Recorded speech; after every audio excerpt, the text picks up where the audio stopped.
Welcome to Fiona's Food for Life, Series 2 on YouTube channel. Today I'm interviewing Dr.Ciara Kelly, a public health doctor.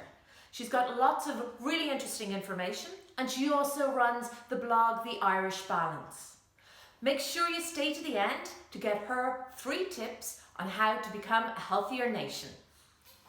Hi Ciara, thanks a million for joining me. Hi Fiona, thanks for having me. Very glad to be here. I'm wondering if you might give an introduction of yourself to my audience. Yeah, sure. So my name is Dr. Ciara Kelly. I am a medical doctor working in public health, and I also write a blog called The Irish Balance, which is also now a podcast, an Instagram page, a Twitter page, a Facebook page, and it's taken on all of these arms and legs. Fantastic, and that's just on the side. That's just on the side, yeah. So could you tell me a little bit about your career to date? Yeah, so I did my medical, well first of all actually I did a year of nutrition and dietetics when I was a student. So I applied for medicine, missed it by 2 little points, and then did nutrition and dietetics as my second choice, which I absolutely loved. But I decided I'd go back and try again. So I did the year of college, reapplied to medicine and got in. So I did 5 years in Trinity. I then qualified, did my intern year, and then 2 what are called senior house officer years. So basically being a junior doctor for 3 years. And I kind of got to a point where I'd done exams to allow me to specialise in a particular area of medicine. And I was trying to figure out which one or which area I'd be. Like, people might have heard of things like cardiology or gastroenterology or respiratory. And I had been thinking about prevention in medicine, and that phrase prevention is better than cure. And it led me to a specialty called public health, which is sort of like looking upstream at the problems, the health problems that affect our population, and trying to figure out what the root causes of those are and how we can maybe prevent them from happening instead of trying to manage them downstream when they've already developed. So I did a master's last year in public health and nutrition and left the hospital for a year, and it was fantastic. And now I'm specialising in public health, so I'm doing a training scheme with the Royal College of Physicians in Ireland, and it's 4 years, so I'm just my first year now. Great. So, yeah, it's been a long time. Yeah. Good. Yeah, I had a lot of change in July is when all the doctors started their new jobs. So I moved to Galway, started a new job, new apartment, new life. So it's been a lot, and trying to keep the blog going alongside has been interesting, but I love it so far. It's fascinating. Yeah, it's great area of medicine. Okay, fantastic. And why exactly did you choose to go into public health, do you think? Yeah, it's a really good question. It's something I get asked quite a bit. So public health is a little bit different. I suppose, as I said, it's more focused on, I suppose, the power of prevention in society. So it's not so much what I would have been doing during the first 3 years as a doctor, with my stethoscope around my neck, kind of day to day, maybe trying to fight the fires of different diseases that were presenting. I felt like I was seeing a lot of patients with the same kind of chronic health conditions that had developed throughout their lives, and I got really curious about why those conditions were happening and why they were so prevalent. So things like type 2 diabetes, heart disease, chronic lung disease, for example, even dementia and some cancers. And I thought, well, why is that happening? What's the genetic and environmental background to those? So I started to think about that, and that's why I moved into public health, really, to try and, figure out how to sort of make the phrase prevention is better than cure a reality. How do we integrate that into society? Yeah. How can we redesign our environment to make it more conducive to healthy lifestyles? How can we rebalance health inequalities that are really prevalent in society? How can we prevent infectious diseases that we're seeing rise again, things like measles, for example?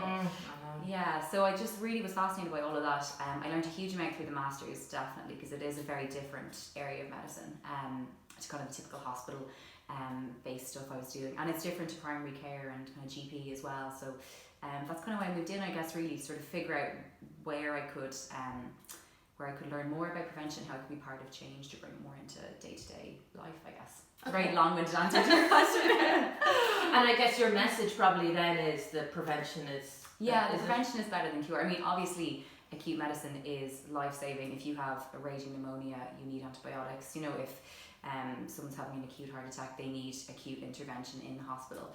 And public health's a bit different. Public health kind of encompasses, I suppose, the acute side and looks at how we deliver those services, but also then looks at why those conditions developed in the first place and what were the person's risk factors, but what also was in the environment that might have shaped, I guess, that person's risk for a particular condition. And that's just the tip of the iceberg, I suppose, on it. Yeah. Okay, great. And your blog, I love the name. Tell me a bit more about that. Yeah, so the blog started. So it's called The Irish Balance. It is, yeah, The Irish Balance. And the name came about because so it's 3 years old actually, as of October at the moment. And when it started, I was working as an SHO. I just finished my intern year. I was doing a rotation in endocrinology, and I had I've done a lot of basically diabetes clinics and things. And I was thinking a lot about, I suppose, healthy lifestyle and the role that plays in our overall health and well-being. And I was also a junior doctor trying to be somewhat balanced and healthy myself while doing night shifts, weekends on call, trying to figure out how to eat well or even how to eat on a night shift, that kind of thing. And I started to think about that idea of balance and, how we can try and bring a little bit of it into our lives. And it was kind of reflecting my own personal journey with trying to find a bit of balance too. And that's where the name came about. I am Irish. I was born in America, but I'm mostly Irish. And that's kind of where the name came from. It started out as initially kind of is this name kind of catchy enough? I don't know, but it felt right. So I stuck with it. And a friend of mine designed a logo for me, sort of with the history of how the name came about in mind. So it's all kind of come full circle, which is really nice. Great. No, yeah, I love it. Yeah. And sustainable healthy living. That's your tag. I think that's great. Tell me a little bit more about that. Yeah, that tag came from a little bit of my own journey with sort of food and fitness. I think when I started out kind of using the gym or trying to figure, I played a lot of sport as a kid basically and as a teenager, but when I moved into medicine it was really hard to keep up those commitments, as you can imagine.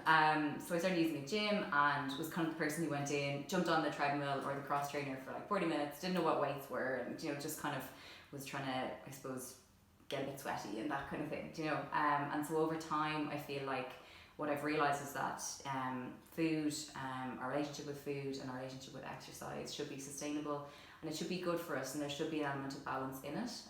It should be something that, from a food point of view, nourishes us, as I know you're passionate about yourself, and from exercise as well. It should be good for our physical and mental health, but not too much or too little of that. Okay. And so the sustainability piece came about as a result of that. And then the lifestyle part is just that, I suppose, if a healthy habit can be maintained every day and it doesn't negatively affect your physical or mental health, then I think it probably is sustainable. But a lot of the times what we see in social media might not be a picture of sustainability. We think people are in the gym 24/7, where they have picture perfect meals all the time. And the reality is it's not true. We all live really busy lives, and sometimes, we have to embrace that we are just definitely imperfect. So I suppose that's kind of where that came from. Yeah, no, I love it. Yeah. So it's an award-winning blog. Yeah, I suppose it is. Yeah. I personally, I'd love to know how. I think you've about 11,000 followers on Instagram, and you've said it's only over 3 years. Yeah. How did that all come about, and where did your main followers come, and what did you put your success down to? It's a good question. Sometimes I kind of realise that it sort of happened not without me trying. That's probably not a fair thing to say. It's more that, I suppose, for me it's never been about the numbers of people that follow. It's about the quality of the following, if that makes sense. How much people engage with my content, what kind of content they engage with. Is it the topics and the articles that I talk about or share, or is it the recipes, or is it a bit of both? So how it's got to 11,000 times, I think that's not enough for how long I've been at it or how much time I put into it. But as I said, it's not about the numbers. I guess I think a strength of what I share on my blog and on my Instagram is just that I try and be authentic, and I try and share the ups and the downs, and I suppose a real life insight into my day to day, and I try and make health information just a bit more accessible to someone who isn't a doctor or a medic or a healthcare professional, and try and translate some of that science into an actionable message for someone. So I hope that's the strength of it. The award it won earlier this year was Best Nutrition and Science Blog, which for me was a really humbling thing to win, because that's my goal, is to make, I suppose, nutrition and science a bit more, and medicine just a bit more accessible for people, that it's not this scary concept or something they can't understand.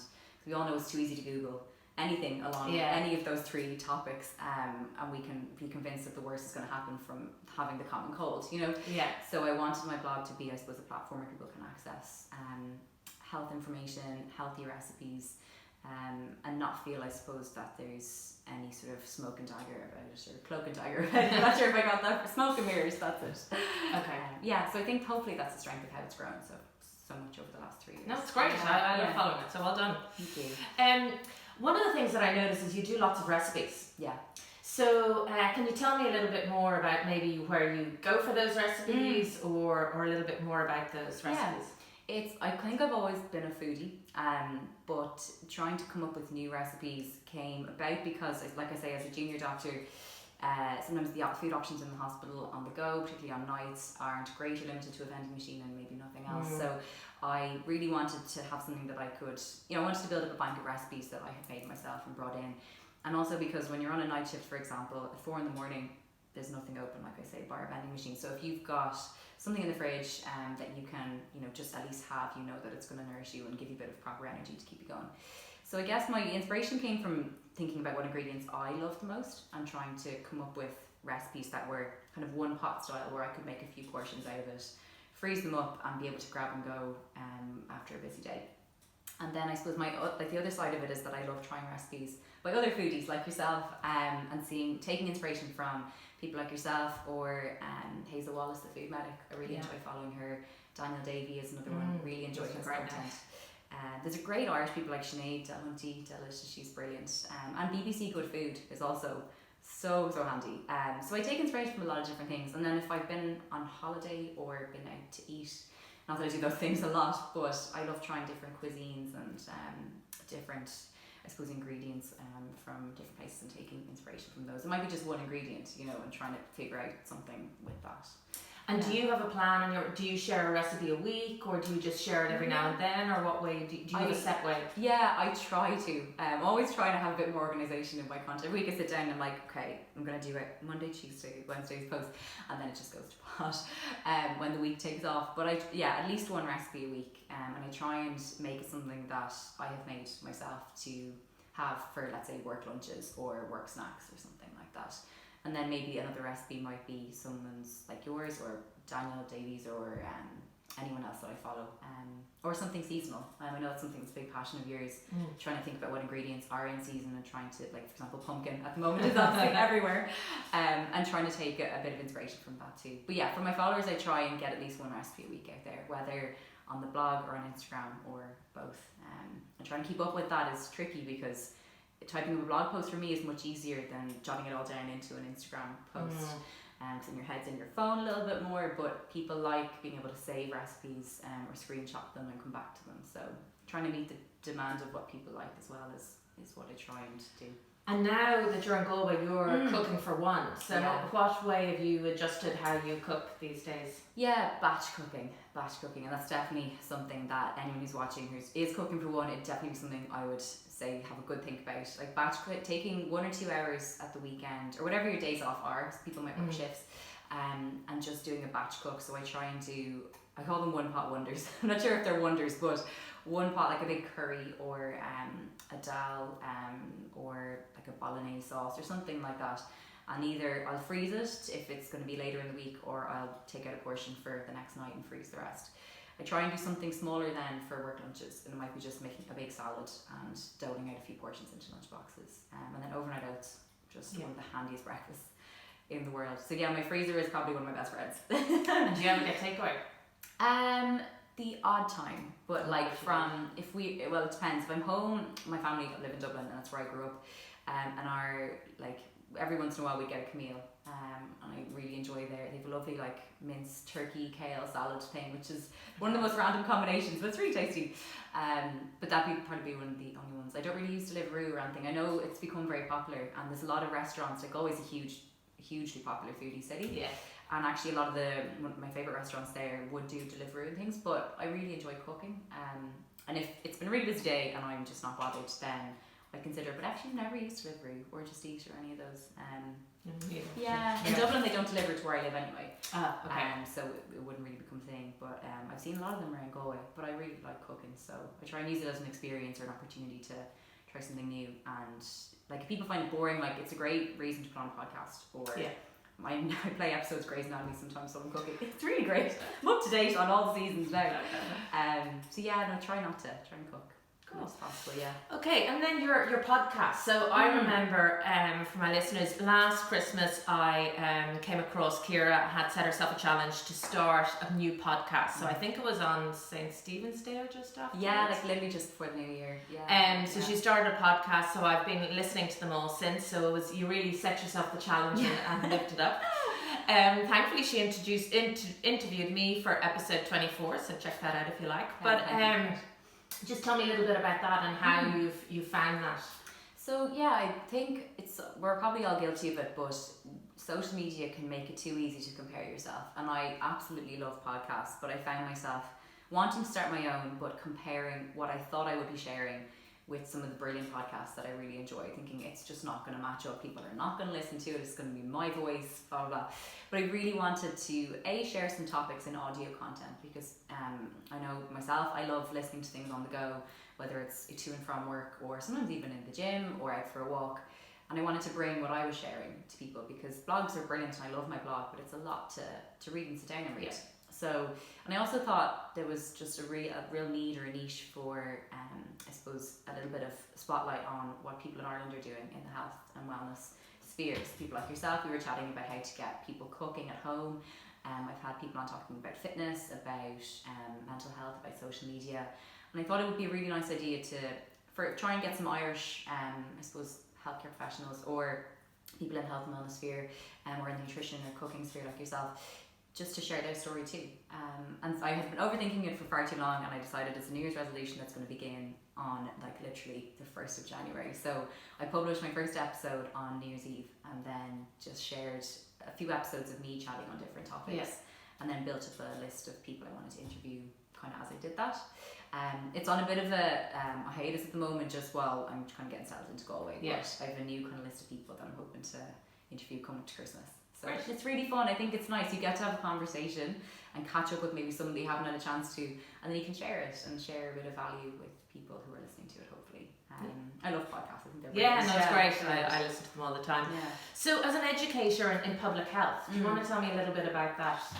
Yeah, so as I said, with my blog, I really try to, sorry, this clip is not staying in, I really try to translate just some of what can seem like really confusing health information online. I think that's, as you'll probably be aware yourself, it's so true with nutrition. It's true even with fitness, people wondering what the best way to work out is. And what I try and share with people, and this is relevant to public health, is that I suppose the basics of a healthy lifestyle in particular are really, powerful in terms of their benefits for our health, and they don't have to be complicated. Like we know, for example, that just over a third of Irish adults eat their 5 a day, like 5 fruit and vegetables a day, and increasing that number of people, that proportion of people that do that alone, would have massive benefits at the population level for our overall health.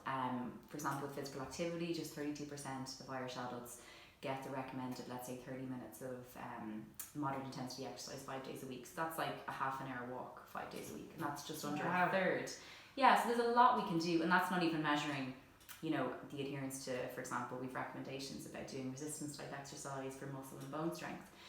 So I think something I try and educate on is the fact that sustainable healthy living, it doesn't have to be as complicated as it can seem online, and the very basics of a healthy lifestyle give you a big bang for your buck. Like another example is sleep. Getting between 7 and 8 hours a night is what's recommended, but we know that, I can't remember the exact figure, but it's probably around the third mark of Irish adults that are about 5 to 7 per night. And we know sleep is massively important for physical and mental health, and that's only, I suppose, very recent that it's become a huge topic. So I guess that's one thing I really try and hammer home with the education piece on the blog, is trying to figure out ways that we can communicate like the real importance of just the basics of a healthy lifestyle. And there's so many, like, I suppose, nutrition and fitness fads that people get caught up in, and believe in maybe, and I've been guilty of it too. It's hard to disentangle fact from fiction, so that's something that I'm really trying to do within the realm of public health. And it's great because my work now informs the learning for what I want to share. Like, for example, my master's was public health and nutrition, but my thesis was on shift work and like its effects on dietary habits and physical activity. So that's brilliant because a lot of people that follow me are healthcare professionals and would work shifts, and I know myself how challenging it is to try and be a little bit balanced and healthy while you're doing, your body clock is like totally inverted. So it's nice to be able to integrate that as well into sharing things. So bringing in what I'm doing every day as a doctor into the blog and into the posts I do on Instagram, that's kind of the driving point for me as an educator, I think. I hope. Anyway, you have to learn, you really have to learn, because sometimes I'll go too deep into an article. Like I was writing during my master's on like I suppose the concept of the emergency, I suppose, of climate change, and looking at our dietary choices around that. And obviously there's myriad ways we can try and help the environment, not least of which is what we eat. But it was interesting, and I felt like I was writing a lot about it and really passionate, but had to pull myself back and think, okay, well, what is the message here? What's going to be actionable for people, as opposed to going too deep into the science and trying to keep it relevant, And I think people need it in lots of small steps as Exactly. well. Yeah, which is one of the things I wanted to ask you for my audience. Can you give them 3 tips that would help them to improve the health of the nation and to cook from scratch? And it might necessarily be the cooking, but 3 tips for the health. I think I'll try and relate them from my own perspective as well, because it's something I try and do with the blog. The first, as we've mentioned, would be if you are, particularly if you're one person who looks after one person, if that makes sense, listening. Because I know you do a lot of cooking for families and things like that. If you're trying to figure out a way to build, I suppose, healthier eating into the week, I suppose look at the week you have and look at when you have time to cook and when you can bank some time. So if your Monday to Friday is crazy busy, it's a 12-hour a day, do you have a few hours in the weekend, or even just 1 hour, where you can make one big pot and freeze a few portions, and at least you're taking a bit of time back for yourself, or even doing some of the chopping prep beforehand, and you don't have to takes the fat, but the extra steps out of cooking maybe during the week. So that's probably one tip, is to think about meal prep a little bit, meal preparation, and try and fire in a load of servings of vegetables if you can. And I have a few recipes in my blog that try and help integrate that, as you do as well. The second thing I think would be to look at your sedentary time during the day. So how much time you're spent sitting or lying down even, but how much that is over a day. Like I think the average for Irish adults is somewhere between 5 or maybe just over 6 hours of sitting per day. And we know that physical inactivity isn't good for us, but we also know that large volumes of uninterrupted sitting time aren't good for our health either. So particularly for people who have office jobs like I do now, trying to build little movement snacks into your day. So maybe it's just getting out for 15 minutes at lunchtime, or if you have an extra stop you can get off on your bus or your train, or just even getting out in the evening now that hopefully the clocks went back, maybe it's mornings that are brighter, I can't remember, but trying to just get a few minutes of activity into your day, because we know even just light bursts of activity throughout periods of sedentary time are actually really beneficial and help offset some of those health effects of being too sedentary. So trying to build a bit of physical activity into your day, and it's saying, people have probably heard this so many times, like, oh, try and take the stairs or try and get off the bus, stop early, but they actually work. Like, we know that the studies show that they do benefit our health. So that's something I'd say as well. Try and look at not so much putting pressure on yourself to hit the gym or to get out running or whatever. Like, if you enjoy those things, brilliant, but just try and build more movement into your day as a whole. And then finally, I would say try to limit social media time. It's something I'm really conscious of now as someone who has moved out. I don't live in a busy house full of my family anymore, and I have more time in my own head, and my tendency sometimes would be to just pick up my phone, and suddenly half an hour later and you're looking at videos of cats and you're like, how did I get here? What's going on? So trying to maybe switch that off, or not dive into your phone in the first maybe 30 to 60 minutes at the start of your day and the end of your day. And just try and take a little bit more time for your thoughts and to sort of reflect on how you're feeling, how your day's been. And it can be really helpful for stress management to not be spending time taking in what other people are saying. So trying to limit social media time, I think, is a good one, starting with the start and the end of your day. They probably Great. So we've got the meal planning. Okay, I can take that. I'm doing all right on that one. We've got the movement. So I tend to break my workday into hours, and in between each hour I might do a quick walk around the block or something like that to try and get the movement in. So, and then the walk into school, etc. And then we said the third one was the limiting a bit of social screen media time. So what I do is I try not double screen in the evenings. Yeah, it's so hard, I know. But I don't have the phone in the bedroom or anything, and for the last half hour I would kind of do a gratefulness practice, or I would read on my Kindle, so I'm all right. Brilliant. Yes, and in the morning I tend to set my to-do list for the next day, the day before. Okay. So when I get up, I don't look at my phone for the first hour.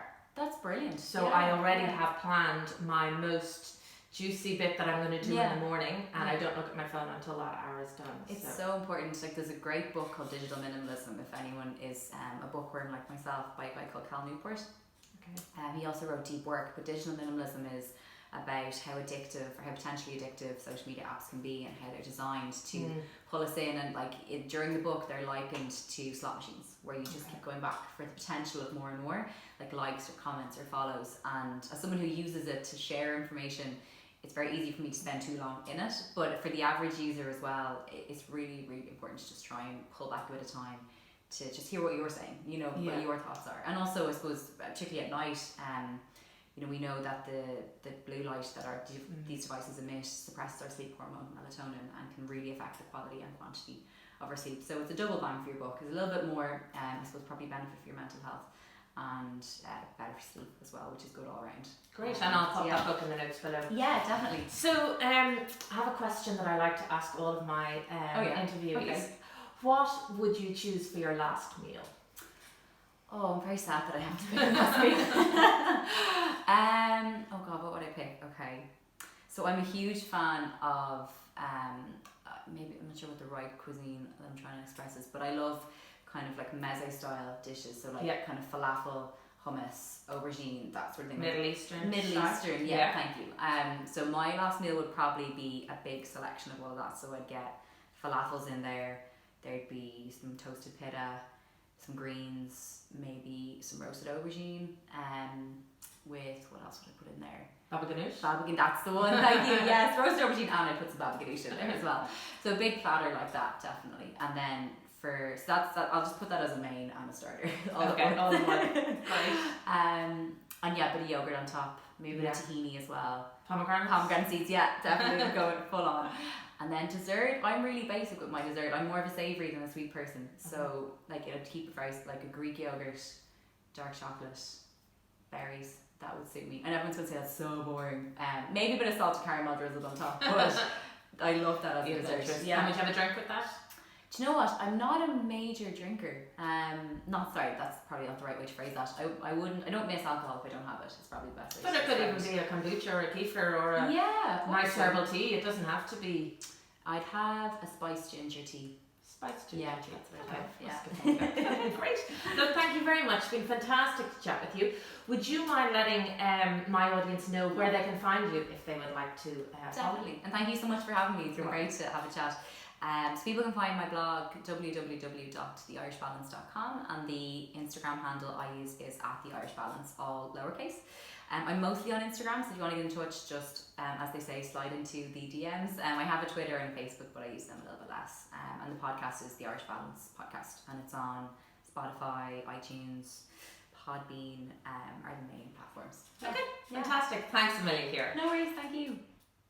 Thanks for watching today's video. I really hope you enjoyed it and you got something out of that interview. I'd love if you like and comment below. Why not check out some of my other videos, like all the different kitchen skills videos I have, or my really popular dal recipe, fantastic for batch cooking. Thanks for watching. I'll see you soon.